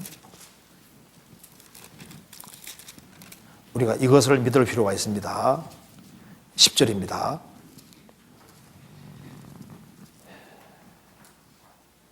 비와 눈이 하늘에서 내려서는 다시 그리로 가지 않고 토지를 적시어서 싹이 나게 하며 열매가 맺게 하여 파종하는 자에게 종자를 주며 먹는 자의 양식을 준 것 같이 11절 같이 읽겠습니다. 내 입에서 나가는 말도 헛되이 내게로 들어오지 아니하고 나의 뜻을 이루며 나의 명하여 보낸 일에 형통하리라. 비와 눈이 하늘에서 내려서 다시 그리로 가지 않고 토지 적시어서 싹이 나게 하고 열매를 맺게 하고 파종하는 자에게 종자를 준 것 같이 주님 입에서 나오는 말도 헛되이 들어오지 않습니다. 틀림없이 나타나기 때문에 교회 학교에서 애들에게 심어주고 말씀을 심어주고 교육을 시키고 그렇게 하는 것이 당장은 빛을 못 보는 것처럼 보여도 시간 지나가면 그것이 자녀를 분명히 바꿀 겁니다. 그렇잖아요. 바꿔지거든요. 그리고 또 한 가지는요. 그럼 이런 일이 생긴 근본 도대체 원인이 뭐냐? 대체로 일단 시간 여유가 많기 때문에 오게 됐거든요. 그래서 이게 자기 주어진 일을 항상 충실하게 한 애들은 별로 이런 문제가 별로 발생이 잘 안 하는 거예요. 그런데 공부를 잘 안 한다든가 공부에 어떤 취미가 없다든가 타고난 머리가 없는 경우도 있고 그래서 이제 취미가 없고 하면은요 이제 옛날에는 바들이라도 했지 않습니까? 사람은 원래 일을 하도록 지어졌는데 원래 이 10대 나이에는 일을 많이 해야 되거든요. 그런데 옛날 같은 경우는 다 밭에서 일을 거두고 다 이렇게 했는데 지금은 이제 10대가 됐는데 공부 안 하면요 할 게 없거든요. 할 게 없으니까 오락에 놀리게 되고 친구들하고 놀러 다니는 것에 신경 쓰게 되고 이렇게 될 수밖에 없는 거예요. 그런데 또 부모가 공부시켜보면요 이게 뭐 잘 안 되는 애들이 얼마든지도 있잖아요. 그러니까 이제 항상 줄다람을 하고 이제 고통을 받게 되고 그리고 이제 자기 일을 열심히 안 하는 애들은 마귀가 역사하기가 제일 쉬운 타켓이거든요. 그래 마귀가 잘못된 사상을 집어넣기가 제일 좋은 사람들이 누구냐 하면은 게으르고 자기 일을 열심히 안 하고 그런 애들에는 마귀가 잘못된 것을 넣어주기가 아주 쉬운 거예요. 그리고 공부를 등한히 함과 동시에 욕심이 올라오니까 마귀가 작업하기가 아주 쉽게 되는 겁니다. 또 그래 이성 문제도 심각한 문제가 되죠. 그래서 성경 말씀하기를 일단 책직과 꾸지람이 지혜를 준다고 분명히 주님 말씀하셨습니다. 우리가 이 말씀을 좀 믿어야 되거든요. 성경 찾아봅시다. 잠언 29장.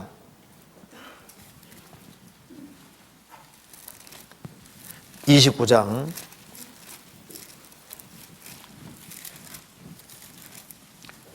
15절 같이 읽읍시다. 책직과 꾸지람이 지혜를 주거늘 임의로 하게 버려두면 그 자식은 어미를 욕되게 하느니라. 책직과 꾸지람이 지혜를 주거늘 그랬습니다. 그러니까 애 머리가 이게 지혜가 생기기 위해서는 책직을 하고 공부를 안 하면요 소가 밭에 일 안 하면 때리잖아요. 그러니까 책직과 꾸지람이 지혜를 주거늘 그랬습니다. 그러니까 공부를 잘하는 것이 중요한 게 아니라 매일 어쨌든 성실하게 하도록 만들어야 되는 거니까. 그렇지 아니하면은 이제 가만히 있을 수가 없잖아요. 뭐라도 분명히 하도록 지어졌거든요. 그러니까 여기 말한 대로 책직과 꾸지람이 지혜를 주거늘, 이 자식은 안 대하고 이무이러하게 버려두면 그 자식은 어미를 욕되게 하느니라. 그래서 하나님의 빽을 믿고 때려야 됩니다. 하나님, 이게 책직과 꾸지람이 지혜 주거늘 그랬으니까, 이거 하나님이 그렇게 말씀하셨으니까 하나님 빽을 믿어야 돼요. 그래서 공부를 아예 안 하는 애들은 많이 시키면 안 할 테니까 처음에는 그러면 이제 과목 몇 개 정해놓고 몇 개를 한 장씩만 공부해봐라. 그래서 그걸 이제 계속 하면 이제 습관이 생기면요. 이제 이번에는 이제 2장씩 해보자. 이렇게. 그래서 할 수 있는 최소한으로 시작하는 게 좋거든요. 그리고 성경을 읽고 정리할 때 한 장만 해보자. 한 장만. 그렇게 해서 최소한을 가지고서 매일매일 성실하게 하도록. 그러니까 어쨌든 가르칠 수밖에 없거든요. 성실하게 살아가는 것을 반드시 가르쳐야 됩니다. 그 수밖에 없어요. 그리고 또 한 가지는요. 우리 시대에 이게 문제가 핸드폰이잖아요. 이게 이제 핸드폰 문제가 심각합니다. 그래서요. 핸드폰은 장점도 있지만 단점도 많습니다. 핸드폰이 이성교제 수단도 되기 때문에 나쁜 친구와 교류도 하게 되고, 그래서 이것이 이제 이거 뺏는 것이 죄냐 아니냐 그걸 부모가 잘 생각해서 만일 결정적으로 무슨 문제가 생기면요, 그걸 기회로 삼아서 그냥 자식 보는 앞에서 그냥 확 부숴버리는. 왜? 명확한 잘못이 있으니까. 그런데 이유 없이 뺏으면 문제가 되니까요. 명확한 잘못이 드러났을 때는요, 그걸 기회 삼아서 그냥 과감하게 이때다 하고 딱 처리를 하는 게 당연한 겁니다. 뺏을 수 있거든요. 이제 그러면은 일단은요, 악의 상당한 부분이 딱 제어될 수 있는 거예요. 그잖아요. 그거는 부모 지혜가 필요한 거니까요. 봐서 얘가 이렇게 하다가는 이건 안 되는 게 분명하다. 그래서 뺏는 것이 주님 앞에서 훨씬 얼만큼 유리하냐, 불리하냐, 그걸 다 따져서 이것이 뺏는 것이 아주 유리한 것이 확실하면요, 명확한 계기가 생길 때 과감하게 행동을 하는 게 필요하거든요. 그리고 애들 공부를 안 하는 이유 중에 하나가 핸드폰이 맞잖아요. 그렇게 하니까 이제 그걸 생각을 잘 해가지고 그거는 가족들 속에서 부부가 의논해서 결정해야 될 문제니까. 근데 컴퓨터 문제도 마찬가지거든요. 그래서 우리 시대에 이게 애들이 잘못돼가는 원인 중에 제일 핵심으로 들 수 있는 것이 여기 핸드폰하고 컴퓨터가 문제가 되니까 이걸 어떻게 처리할 거냐. 그리고 절대 방문 걸어 잠그지 못하게 만들어야 됩니다. 방문 걸어 잠그지 말라고. 그래서 혼자 몰래 행동하는 거 하지 못하도록 하지 않습니까? 그렇게 근데 그거는 할 때 부모가 그렇게 해야 될 거예요. 어떤 데서. 그렇게 해서, 그래서 통제를 할 때 도대체 악의 근원이 도대체 뭐냐? 얘가 빗나가게 될 때 원인이 도대체 뭐냐? 그걸 아주 정확히 잡아내서 기도하는 가운데 아주 근본적인 문제가 되는 게 있으면은요, 그 근본적인 문제를 깰 수 있도록 기도하는 속에서 그 작업을 해야 됩니다. 그럴 수밖에 없어요. 이건 부모가 생각을 할 수밖에 없는 겁니다. 그리고 그렇게만 한다고 해서 자녀가 완전히 바뀌지는 건 아니니까. 그러니까 교회학교에 선생님들을 적극적으로 밀어주고, 그리고 교회학교 하는 일에 애들에게 동참을 시키고, 그리고 전도 집회는 반드시 꼭 듣기고 만들어야 되거든요.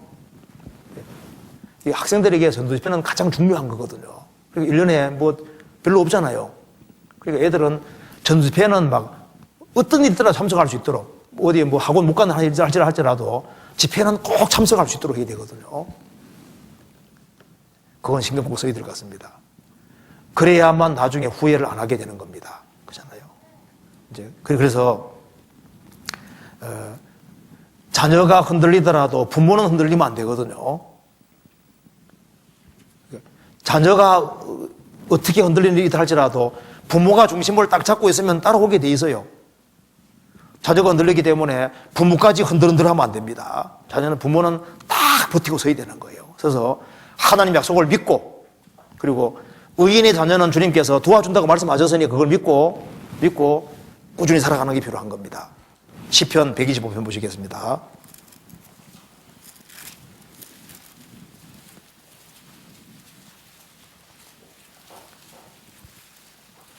125편 1절 같이 읽겠습니다. 여호와를 의리하는 자는 시온산이 요동치 아니하고 영원히 있음 같도다. 여호와를 의리하는 자는 시온산이 요동치 아니하고 영원히 있음 같도다. 여호와 의리하는 사람은 시온산처럼 요동하지 않고 영원히다 그랬죠. 그러니까 하나님 의지하고 먼저 부부가 말씀 가운데 딱 서고 견고하게 살아가는 모습 보여야 되거든요. 부모가 원칙을 따라서 견고하게 살아가는 모습을 끊임없이 보이고, 그리고 정직하게 바르게 살아가면은 흑암 중에도 빛이 일어난다고 되어 있어요. 그래서 부모가 흔들리지 아니하면 흔들리지 않을 수 있거든요. 가정에서도 보면은 아버지가 딱 버티고 살아가면요, 가정이 지탱이 되잖아요. 어머니 아버지 둘 다 딱 버티고 서면요, 자식들은 밑에 있는 거니까 결국은 따라오게 돼 있는 거니까요. 그래서 자기 위치를 지키고 살아가는 게 필요하겠습니다. 그리고 마지막으로 여기에 기회가 주어질 때, 이건 이제 기회입니다. 기회. 그러니까 지금도 안 늦었으니까 늦었다고 생각할 때 그때 이제 신경 써서 이제 작업을 해야 되거든요. 그러니까 늦었다 생각할 때가 늦지 않은 때입니다. 그때부터 이제 하면 되는 거예요. 그렇잖아요. 여기 이사야 한 군데만 마지막으로 보도록 합시다. 이사야 62장 6절입니다.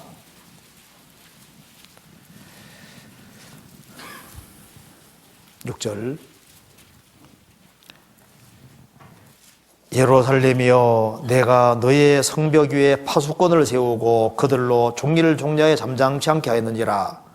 너희 여호와로 기억하게 하시는 자들아, 너희는 쉬지 말며 또 여호와께서 예루살렘을 세워 세상에서 찬송을 받게 하시기까지 그로 쉬지 못하시게 하라. 여기에 너희는 쉬지 말며 여호와로 쉬지 못하시게 하라고 되어 있죠. 먼저 구원받은 사람이 쉬지 말고 자녀를 위해서 기도하고 작업을 하면은 하나님도 안 쉬고 일하셔요. 그렇잖아요. 주님도 작업하십니다. 부모가 손 딱 놔버리고 이제 무관심하면은 하나님도 일 못 하시잖아요. 그런데 하나님께서 말씀하시기를 너희는 쉬지 말며 그로 쉬지 못하시게 하라. 그래서 부모가 서둘러서 이제 작업을 하고 이렇게 하면요, 이 과도기를 잘 보내어서 나중에는 제자리에 들어오고 하나님 영광 돌리는 그런 사람을 볼 수 있을 겁니다. 오늘 여기까지 말씀을 드리도록 하겠습니다. 같이 기도하시겠습니다. 은혜와 사랑이 충만하신 하나님 아버지 감사합니다. 여기에 주님 피로 구원함을 얻고 또 자녀를 어떻게 교육을 해야 할지를 같이 의논을 하고 생각을 해보았습니다. 하나님 아버지, 우리의 형편과 사정을 다 아시오니 주님께서 앞서 행해 주시고 지혜와 총명을 주시고 주님께서 우리가 어떻게 행할 것을 더욱 알 수 있는 지혜를 주시고 도와주시기를 간절히 기도합니다. 우리 나머지 생애에 도와주시고 특별히 자녀들을 주님의 거룩한 손에 의탁드립니다. 또 특별히 앞장서서 일하시는 교회학교 선생님들에게 지혜와 총명을 주시고 더 큰 은혜와 사랑을 베풀어 주셔서 이 일을 잘 감당할 수 있도록 주님이 도와주시고 가정마다 모든 어려움 가운데 하감해 주시고 주 역사와 능력을 나타내 주시고 주님께 영광 돌리는 귀한 자녀들이 다 될 수 있도록 역사해 주시고 도와주시옵소서. 주 예수님 이름 받들어 기도하옵나이다. 아멘.